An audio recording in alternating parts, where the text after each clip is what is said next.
Çfarë po ndodh në Zvërnec?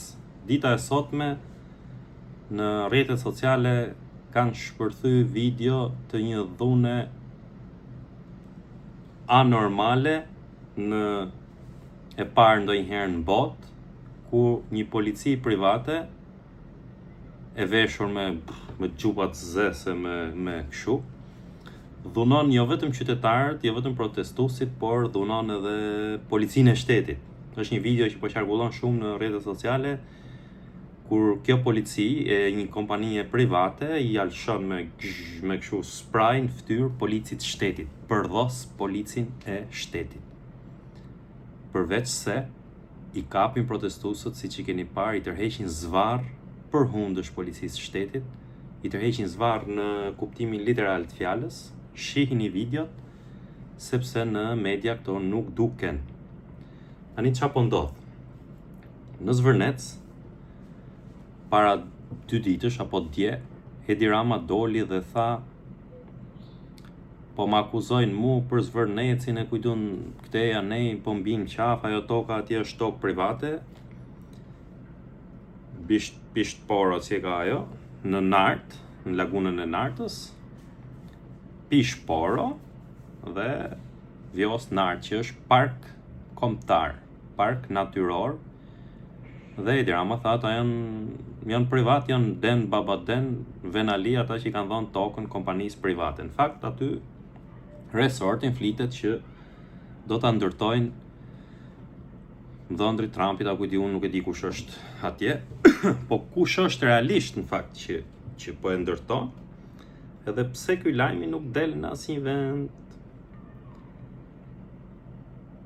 Desha të bëj një shpjegim të thjesht për idiotët që nuk e kuptojnë mekanizmin e mashtrimit të medias tradicionale, kombinimin e frikshëm të gazetarëve, të nomenklaturës, do t'i quaj unë, të pushtetit dhe të oligarkisë.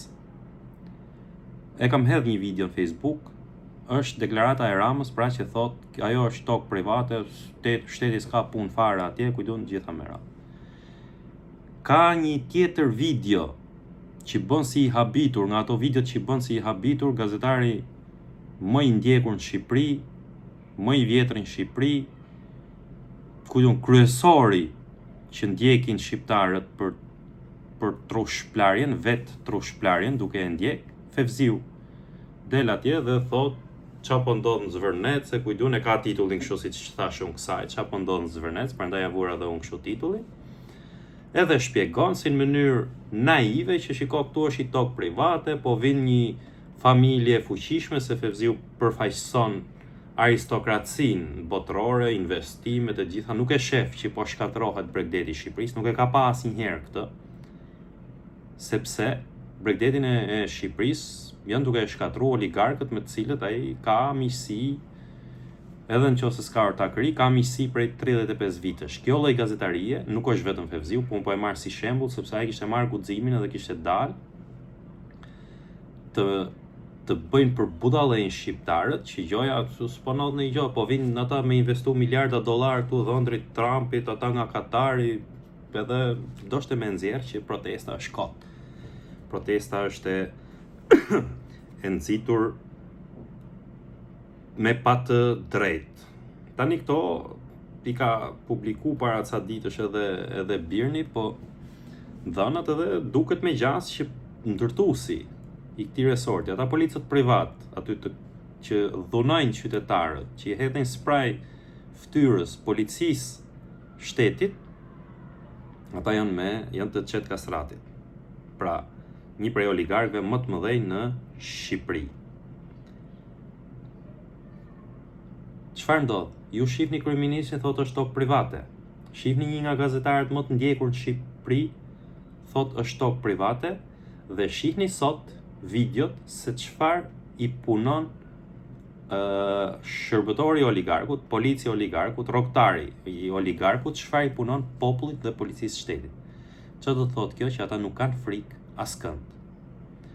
Tani, zona e Nartës është një prej zonave që vetë Edi Rama ka 14 vjet që shpërndan foto të natyrës, të atyre pelikanëve që vinë atje me ato, çfarë janë ato shpend kamholla, se si a di mirë emrin tani, s'po më vjen emri, nuk po më vjen emri ndërmend tani, që marrin një ngjyrë portokalli e dalin atje.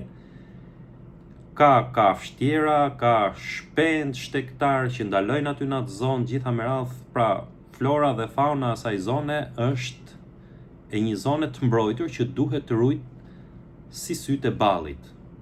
Ky që e ka propagandu këtë, ka dhënë leje, puna atje ka fillu pa u zbardh leja, pra se këta nuk pyesin për rregulla, për burokraci, për gjitha me radhë, sepse ai thotë unë përfaqësoj familjen e presidentit, ai atje, ky thotë unë e kam mik presidenti, se i kam prit gocën, dhe ju kapin, ju thyn brinjët qytetarëve të shoqërisë civile, kujtun gjitha me radhë. Unë po them vetëm një gjë këtu.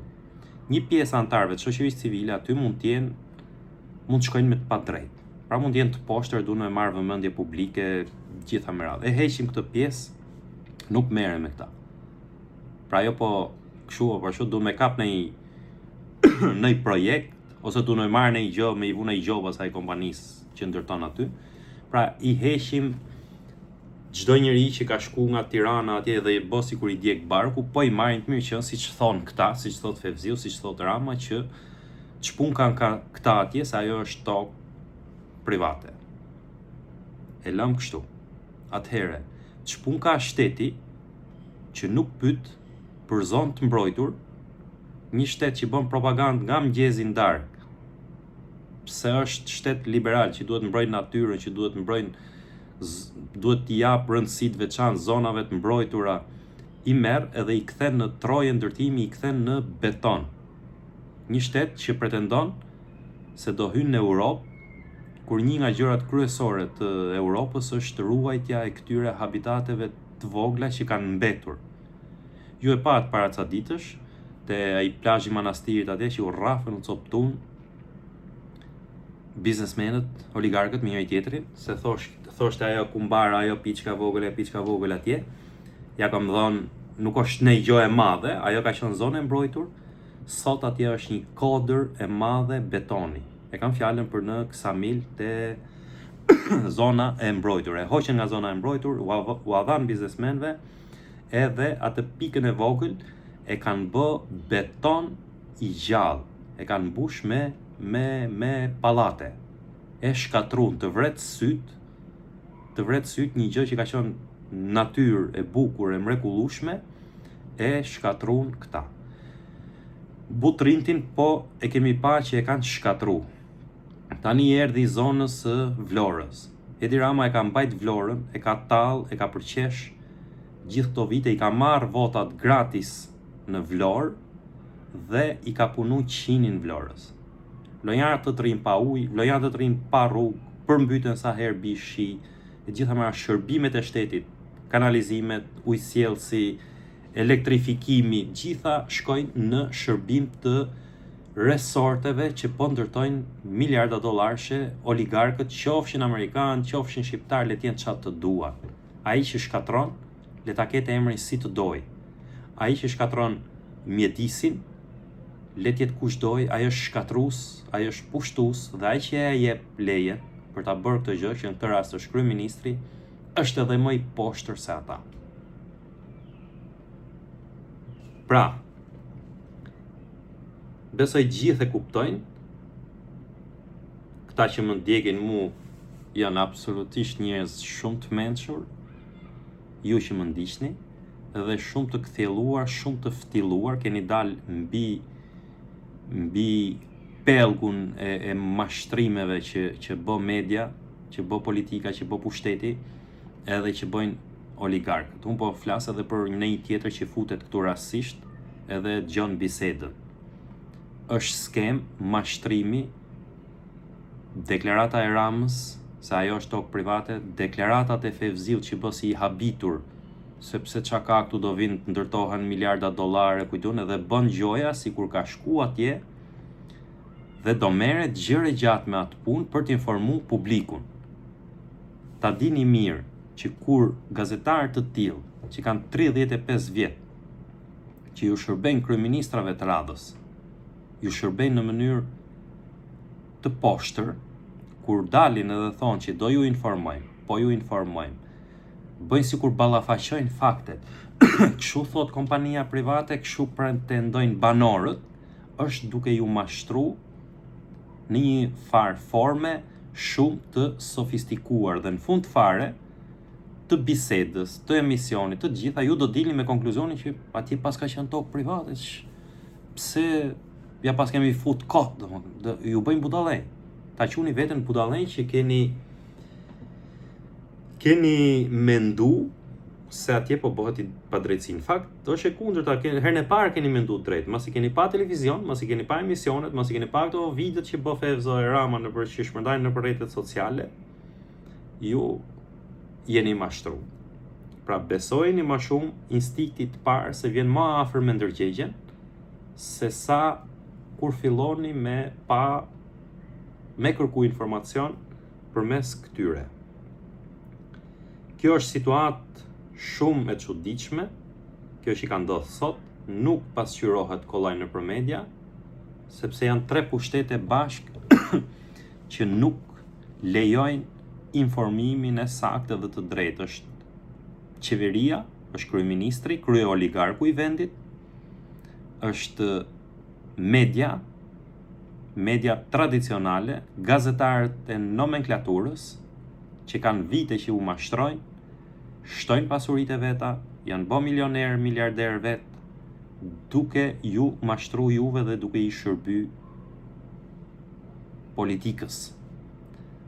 Mund të ketë, thash edhe një herë, po e përsëris prap, mund të ketë element të shoqërisë civile që shkojnë, protestojnë për protagonizëm, për kujtun edhe për ndonjë job, ose i marr parasysh gjitha këto, se nuk duhet të bëj mbrojtje në askujt.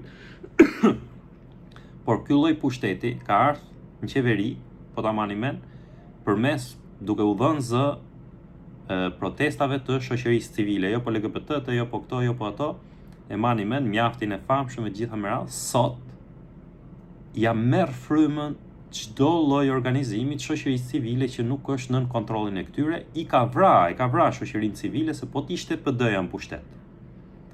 Ma ngjoni mirë këto, po t'ishte PD-ja në pushtet, t'ishte Sali Berisha kryeministër sot, ju do shifnit në atje çfarë, në Nart, në Zvërnec, do shifnit namin. Do shifnit qindra mirë protestues, kamrat e mediave, gjitha projektorët atje, duke transmetu live se çfarë ndodh dhe çfarë gjëme po i bën kryeministri. Por sot kryeministri është pronari i mediave, është pronari i oligarkëve, pra kryeoligarku, edhe ju nuk e shihni dot se çfarë po ndodh atje. Kjo është një situatë qesharake në fakt, kur shef polici private dhe që i turrën dajak të atyre policave të shtetit edhe tërheq zvarr qytetarët, banorët autokton të asaj zone aty. Kjo është e tmerrshme. Tani ajo pronë, si është private ajo, ndoshta do dalë, e ka një person atë pronë aty, që nga antimafia italiane cilësohet si kryetar i një organizate shumë të madhe mafioze në botë e narkotrafiku e kujtun. Pronën atje që thotë Edi Rama është private, shpresoj të dalë, se unë jam duke u informu për këtë dhe pra ne nuk po nxitohem, po e ka një person, është ajo që denoncojnë ky emisioni, që ishte ky që doli një herë para një viti e ca që ishte ai generali Lisi e që ishin këta, ja ku e pas ka pas bëha, që i denoncoj Rai për një antar të organizatës mafioze Sacra Corona Unita. Pa ai është shqiptar, ai e ka marrë atë pronën atje, ai e ka privatizuar, ai e ka ble, ai e ka grabit, nuk e di fare, nuk i hyj kësaj pune, mund ta ketë edhe të lishme si pronë, por që është ndërthurur Sacra Corona Unita, pra një organizatë mafioze, një oligark shqiptar, shteti shqiptar, janë fut gjithë në ambrellën e atij çunit të dhëndrit të Trumpit, dhe janë duke bë namin. Kështu do përfundojnë, majeni me, siç keni pa pamjet sot në Vlorë, në Zvërnec, që tërhiqen zvarr njerëzit. Kështu do përfundojnë çdo pronë me paketën e maleve. Ashtu pra siç ka përfundu çdo pronë shtetërore, çdo pronë private që e kanë privatizuar me vlera qesharake për interesa të oligarkëve, investitorët e quajtur strategjik, kështu do të përfundojnë edhe ka për të përfundu kështu, pra edhe paketa e maleve. Është e njëjta skem, pra këtë e thoshte Birni, futuni te faqja e Birnit edhe gjejeni që thotë është përfshirë në këtë aferë ose në këtë bashkëpronësi për çështjen e Zvërnecit edhe një shqiptar antar i organizatës mafioze Sacra Corona Unita. Futuni, lexoni dhe do të kuptoni se çfarë shteti jemi ne dhe do të kuptoni mirë shprehjen se çfarë do të thotë narkoshtet. Narkoshtet do të thotë pikërisht kjo. Kryeministri i pari, oligark i varur nga kryeministri i dyti, një antar i një organizate mafioze dhe mediat apo gazetarët përveçëm apo mediat përveçme çfarë si ka që ju shërbejnë për t'ju shpla fytyrën këtyre.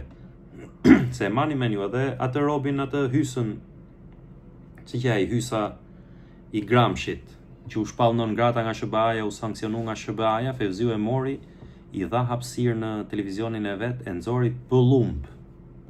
E nxori pëllumb i biznesmen i nderuar, një rob i nderuar, kujtun e shplau mirë, siç është duke bë tani me pronën e këtij shehut, Artur Shehut, që thotë është pronë private, është pronë që do investohen miliarda dollar, kështu ka bë dhe me Artur Shehun, edhe pas ca kohësh Artur Shehu hyri në listën e zezë të Shteteve të Bashkuara të Amerikës.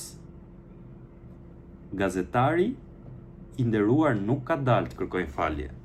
Thot minimalisht unë nuk e dija, ose unë e mora me pagesë, e mora, më kërkoj hapësirë, më dha lekët edhe unë e mora e nxora. Pra se dy gjëra duhet bëjnë gazetari. Ose duhet jetë i bindur që ai s'ka faj,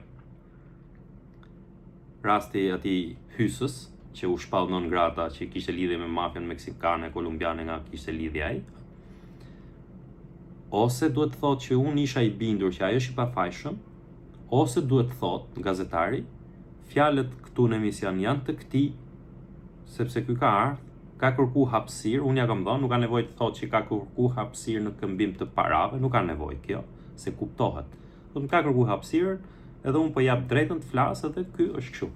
Po jo të bësh spërdridhesh e dukesh sikur ke marrë njëri rastësor atje në mision që i kanë rënë qafë kot, ta shplash mirë e mirë dhe në fund fare mas 3-4 muaj ai dal të futet në listë zezë të Amerikës, edhe ti mos dalësh të kërkosh falje publikut. Kështu që ajo tokë atje mund të jetë ble nga këta. Pra mund të jetë ble nga ky dreshi, ky antar i organizatës italiane që thotë RAI, me origjinë shqiptare. Mund t'jen fut si pjesë investitorësh, po me sa po marrin vesh shumë pak lidhje kanë këto familja e Trumpit me këtë punë, i marrin thjesht ata marrin e delegojnë punën, nuk është se fusin lek siç po shohim Alabarin Durrës, nuk futi kokër leku atje. I shiti gjërat në ajër, mori parat, edhe tani po i fundosen pallatet. Pra nuk janë budallënj edhe ata. Ai dhëndër Trumpit është hebres, është idiot. Edhe fusin ca arabë aty, e ndërton resortin qëtë kastrati, edhe biznesi vazhdon, është i këtyre. Tani, te analiza që ka bë Birni, ka vojë titull shumë interesant që thot dora e padukshme e kastratit, pra nuk duket, nuk e kupton njëri që është ai. Ju e dini, kastrati ka shku, ka ble prona miliona dollar, shumë mirë, nëse i ka me para të ndershme t'i gëzoj. Por projektet jo po aeroporti, jo po rruga e Kombit, jo po limani Sarandës, tani Zvërneci, gjitha me radhë, në gjitha këto deli njëjti biznesmen, si që dalin dhe tjerë, por rasti konkret ka dalë ky, nuk janë gjëra që vinë rastësisht, vinë vetëm fal lidhjes së tij me kryeministrin. Kështu që vazhdoni ju shihni mediat tradicionale, vazhdoni shihni ata që bëjnë si të habitur, këtu po vjen investim, do vinë investim miliardë dollar. Ndoshta i fut në një emision këtë javë ai. Çfarë sot është e shtunë, nga hona i rras një emision aty Fevzyshi ta sqarojnë shumë mirë se atje është tokë private, do investohen miliarda dollar e këta që protestojnë janë budallë. Ky është trekëndshi më i rrezikshëm që ka marrë në qafë Shqipërinë prej 30 e ca vitesh. Pushteti, në rastin konkret kryeministri, me emër të përveçëm Edi Rama, oligarkët, në rastin konkret është Çeti, në rast tjetër mund të jetë Zamir Mane, në rast tjetër mund të jetë Dulaku, ku diun mund të jenë gjithë këta, mund të jenë edhe më të vegjël se këta, organizatat e narkotrafikut, siç e ka thënë Rai, e ka përcjell dhe Birni në një shkrim shumë të gjatë dhe shumë të detajuar, shehu më duket e ka ai, që ka dalë si antar i organizatës Sacra Corona Unita, dhe gazetari i nderuar më i ndjekur në Shqipëri prej 30 ca vitesh, mik i gjithë kryeministrave, Fevziu, nuk është i vetëm Fevziu, janë gjithë, po t'i shihni gjithë gazetarët e kësaj nomenklaturës që po i quajnë, nomenklatura është pushteti në të gjitha llojet e formave që ka ardhur këto 35 vite, i shërbejnë vetëm atyre për t'ju shplat trurin juve, dhe secilit ata mund t'i vinë nesër, fatkeqësi e madhe është kthy për shqiptarët nëse ke tokë në Bregdet. Pra të kesh tokë në Bregdet sot, si shqiptar, është fatkeqësi e madhe, sepse të vinë ta marrin me hir apo me pa hir. Të kesh pronë në zona malore, në zona të lakmuara, në zona që e ka kap lapsi për investitor paket malesh, investitor strategjik, bin hall me tokën tënde që e ke të trashëguar brez pas brezi nga stërgjyshrit, sepse ta kap lapsi, ta marrin me hir apo me pa hir. Këto janë fenomene që ndodhin, njerëzit edhe pse si flasin, edhe pse mashtrohen, edhe ku diun gjithë me radhë, janë fenomene të cilat po i largojnë shqiptarët nga vendi. I lumi ai që do dalë, do ketë kurajon, do ketë guximin t'i marrë përballë gjithë këta. Sepse janë një grup që kanë vepruar, ja din kodet njëri tjetrit dhe kanë vepruar 30 e ca vjet, sidomos 14 vitet e fundit, janë bërë grup i mbyllur me Edi Ramën, që vazhdojnë grabisin, vazhdojnë rrepin pronat e shqiptarëve. Kjo po ndodh në Zvërnec, nuk po ndodh asgjë tjetër. Natën e mirë, kush të doj ta shpërndaj videon, kush erdhi deri në fund kuptohet, edhe të qohemi herë tjera.